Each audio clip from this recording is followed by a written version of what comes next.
Hello, empowered investors, and greetings from beautiful Bali. I have been here for several days and it is really nice. But the past couple of days, it's been kind of gray. We've had some big rains here, like torrential rains. Reminds me of Florida. Anyway, it's been great though. I tell you something, the more I travel, and now we're up to 98 countries, some of them many times over, the more I travel, the more I realize something that many of you have realized long before I did, but that is that the quality of life in the good old US of A, which look, I don't want to be one of those like America bashers because I think America really was the greatest country the human race ever saw, right? It changed the world. I mean, ever since about 1890, when it became such a giant force in the economy.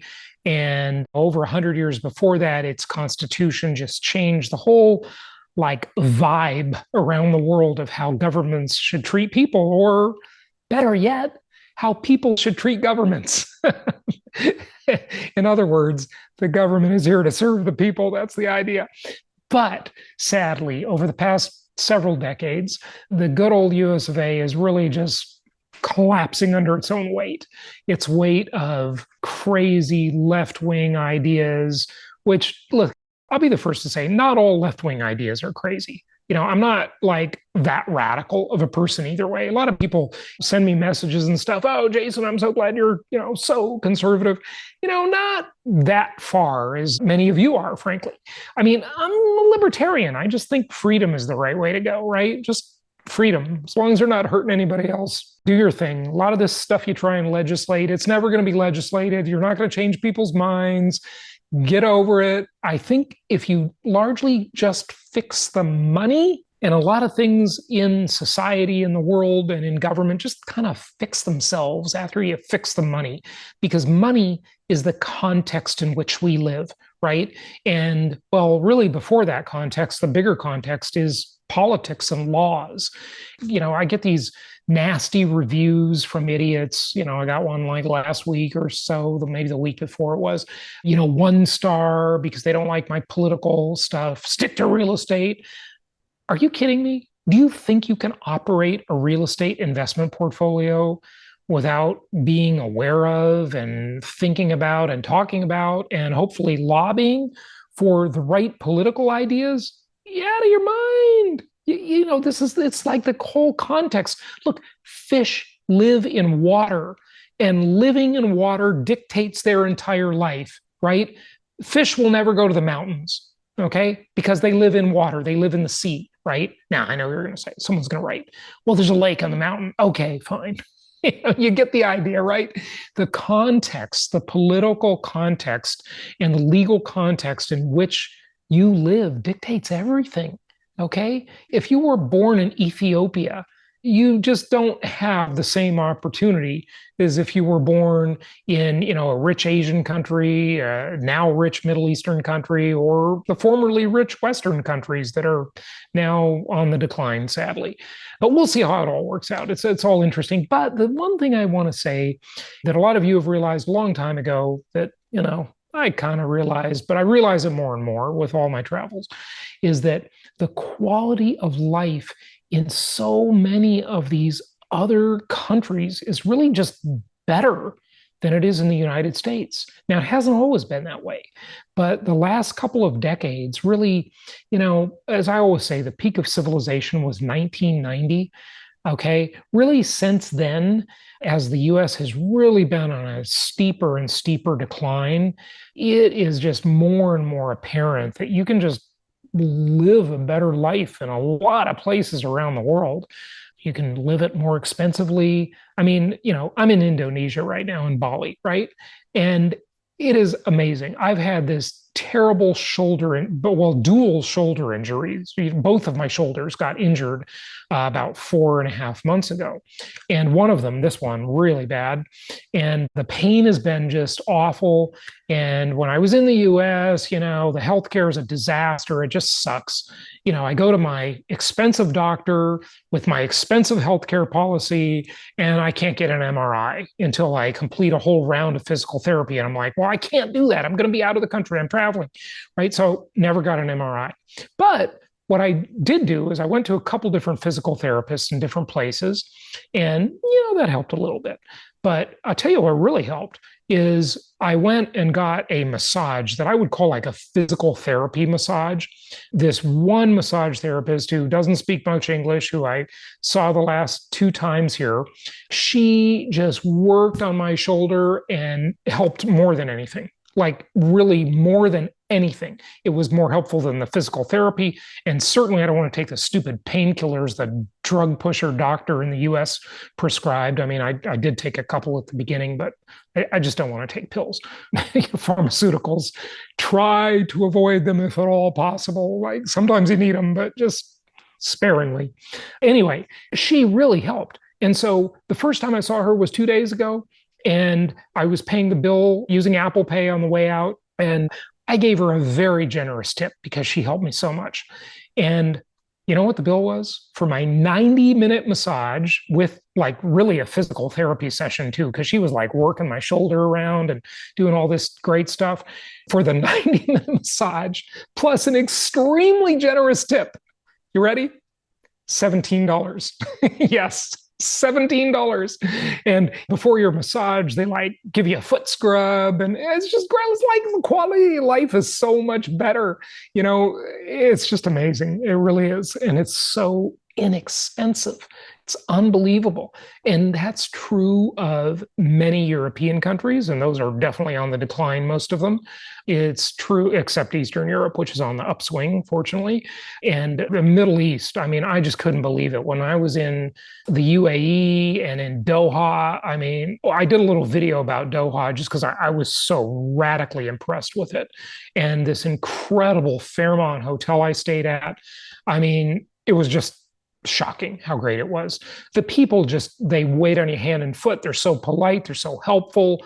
And I am adjusting, by the way, just like the consumer price index adjusts for what they call hedonic indexing, which I've talked to you about.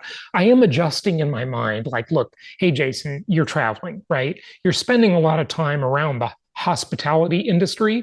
And, your attitude is different, right? You're different when you're there. I mean, and when I say this, I mean me, I'm different, right? I guess I am sort of, I don't know, sometimes I'm grumpy, right? And, the people are just so nice. They like wait on your hand and foot, like Indonesian people. They are just kind, like just kind people.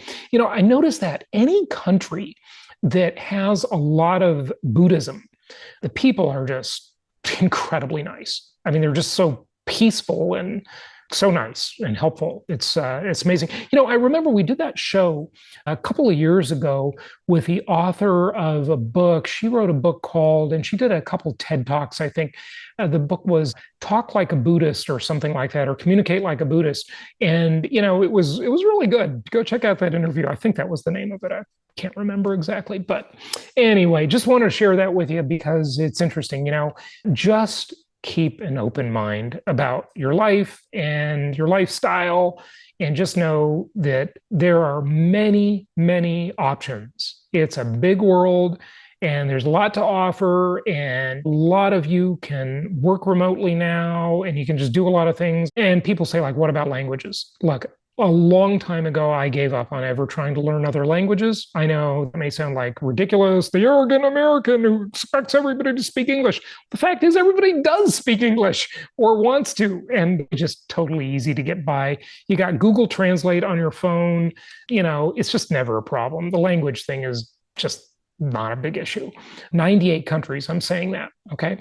All right. So keep an open mind about that. Speaking of foreign countries, I just had one of my one-on-one coaching calls.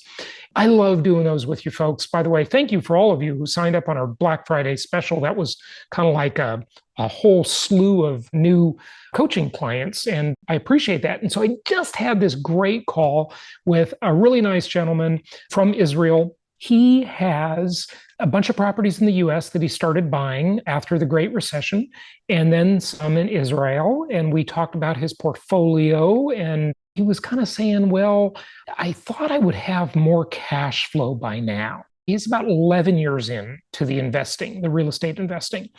And he said, I thought I'd have a little more cash flow by now. And so I examined his portfolio with him, and we went over the value of the properties and the loan balances, which the loan balances are way too low. Okay. And with those super low loan balances, of course, you're not getting the return on your properties. Look, people, you got to remember this. Okay. Income property is the best investment. It is the most historically proven asset class in the entire world. Now, it's a great investment, but it's kind of a lousy bank. It's just not good at being a bank. Okay. What do I mean by that? What I mean is when you get too much equity in your properties, they become like de optimized. They become suboptimal performers. They kind of get sleepy and they just get lazy. And you get what I call sleepy equity or lazy equity. I've been talking about that for 21 years. Okay. You've got to constantly engage in equity stripping with your properties. Okay.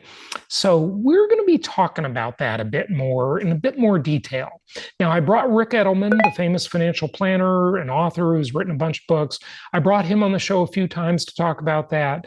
And it shows you how this stuff with income properties just, it's timeless. It's just timeless knowledge because I really want to bring back around the refi to die strategy.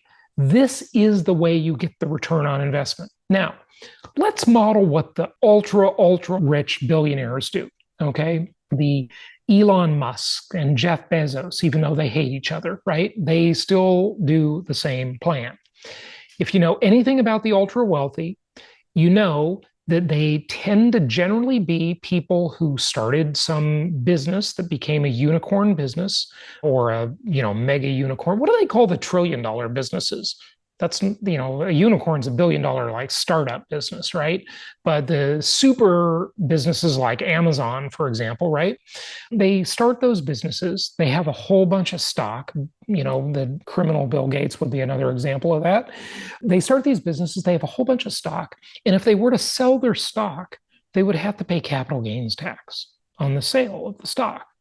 Doesn't matter if they reinvest because remember, they don't have the advantages we do as real estate investors. They can't do a 1031 tax deferred exchange. Okay. So they don't sell their stock a lot of times. Now, of course, they do all of this stuff, but I'm talking about like one of the main strategies. Don't tell me, oh, Jason, I know Jeff Bezos just sold a bunch of stock or Elon did, or Bill Gates did. I know Bill Gates used to be like back in the day, a big seller. He would like religiously sell off Microsoft stock.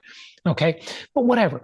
A big strategy that they use also, yes, they do all of these things, right? It's like saying, what do I do, right? I invest in a whole bunch of things. I mean, I mine Bitcoin, I buy it.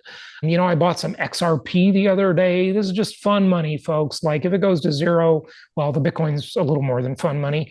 but if the XRP goes to zero, I'm not even going to blink.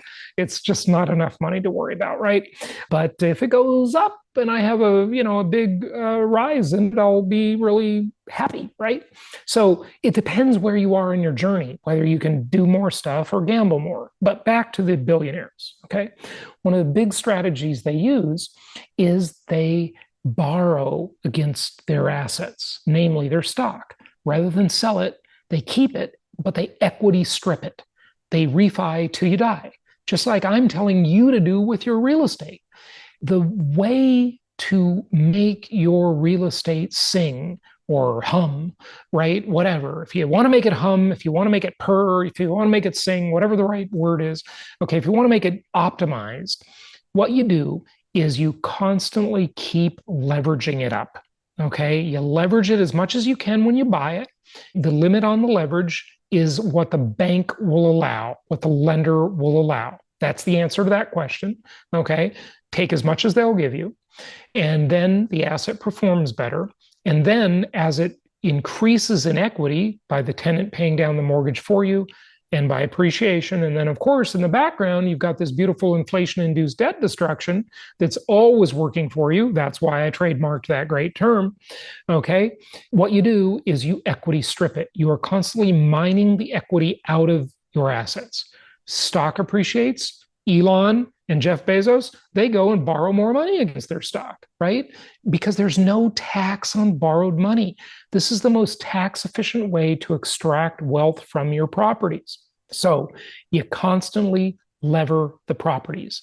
And what do? Well, you could take that money out in this example with a great guy I was talking to, right?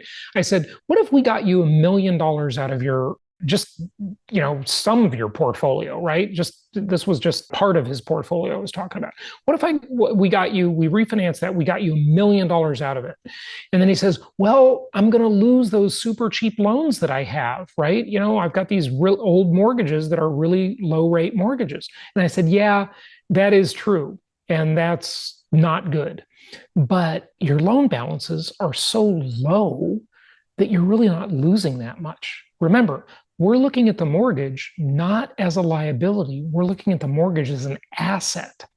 Okay, the mortgage gets inflation-induced debt destruction. And if it's got those super low rates, the asset's better. So if you had a really high mortgage balance on the portfolio, you would really not want to give that up because you'd be giving up a lot. You have low rate, high balance. Ooh, you want to keep that as long as you can, right? That's a great deal. But if you have a very low balance, yeah, you're going to lose a little bit by actually refinancing to a higher interest rate. Like, why would anybody want to do that? But it's not enough to worry about. The benefit of getting another $1 million out of the portfolio outweighs keeping the super low rate. Okay, the super low rate is good, but the problem is the balance is too low. One of the things that I have struggled with as an investor, and I think maybe you are struggling with this, but you don't even know it. Okay, here it is. As I've grown wealthier and wealthier over the years, I still kind of fool around with a lot of things that don't move the needle enough. You got to do things that move the needle, right? I mean, if you're a billionaire, right, you can make money flipping houses, but it's just not going to move the needle. Okay. You got to do something that's going to matter, that's going to be meaningful. Okay. And that's the thing. Yeah, you give up maybe a low rate, but the balance is so low that it just doesn't matter. What'll move the needle is getting another $1 million out of the portfolio. And then I said, well, hey, what if you take that $1 million and say you just invest it in a crappy way? Okay, you don't optimize it. You just stick it in an S&P fund and say you earn 8% on that. That'll be $80,000 a year. And the typical financial advisor would say, well, live off just the return on the investment. Don't touch the principal. Well, that depends. How old are you? What's your health like? What else could you do? And one of the things I think I'm going to talk about at our upcoming event, I know it's a ways away, it's not till April, okay? But save the date for Empowered Investor Live in Orange County, California at our favorite venue, okay? This is our favorite venue we got. It's all remodeled, gorgeous, it's beautiful. You're going to love it. We've got the best room setup ever. The last time we did Empowered Investor Live, I was not that happy with the venue, and I was not that happy with the room setup either. But we took what we could get in the post-COVID world. There were very limited choices for hotel venues. Why? Everyone was hosting a conference because everything opened up again, and they were just overpriced, all booked up. Now the supply-demand thing has leveled out a little bit, and we got a really good venue this time and a really good arrangement. So anyway, we'll have tickets available for that, somewhat soon here.